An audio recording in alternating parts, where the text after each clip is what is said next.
You wake up at 2 a.m. and stare at the ceiling. Your mind is sharp, too sharp. It feels wrong, like you're broken somehow. But what if you're not broken? What if your body is doing exactly what it was designed to do?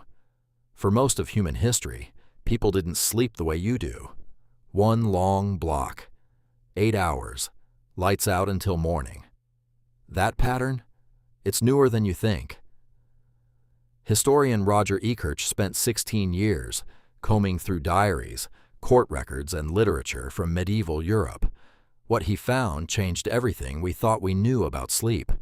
People didn't sleep once, they slept twice, every single night.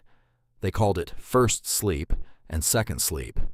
First sleep began at sunset, usually around 9 or 10 p.m. It lasted 3 to 4 hours. Then people woke up.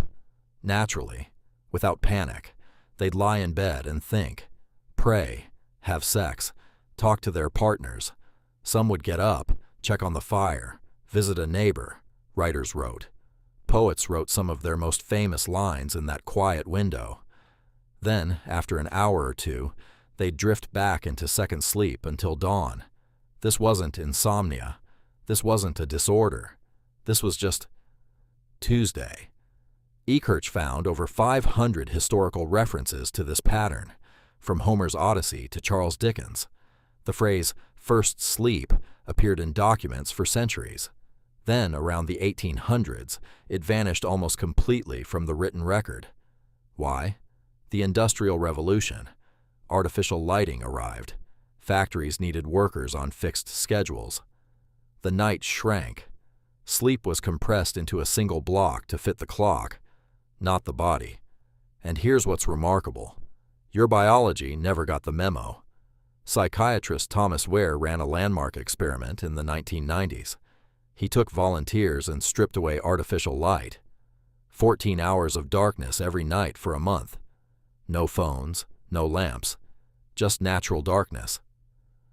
Within weeks, every single participant shifted.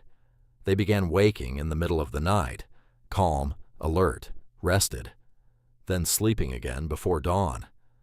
Their bodies had remembered something ancient, something buried under a century of Edison bulbs and alarm clocks. Ware measured their hormones during that nighttime waking window. Prolactin levels, the same hormone released during meditation, were elevated. These people weren't anxious. They were in a state of quiet wakefulness that modern life almost never allows. You've probably felt it. That 2 a.m. clarity. The thoughts that feel more honest in the dark. The strange peace of a house completely still. That's not a malfunction. That's your ancestor speaking. Sleep researcher Matthew Walker describes sleep as the single most effective thing you can do to reset your brain and body. But the shape of that sleep, the architecture, has been quietly distorted by the world you were born into. You were handed a 9-to-5 body and told to run it on an industrial schedule. The mismatch is real, and you feel it. What does this mean for you? It doesn't mean you should rearrange your entire life around medieval sleep patterns. Most of us can't. But it means something smaller and more important. The next time you wake at 2 a.m., don't fight it. Don't reach for your phone. Don't spiral into anxiety about lost sleep. Try what your ancestors did. Lie still. Let your mind wander. Breathe slowly. You're not broken. You're not failing at sleep. You're doing something your body has known how to do for 40,000 years.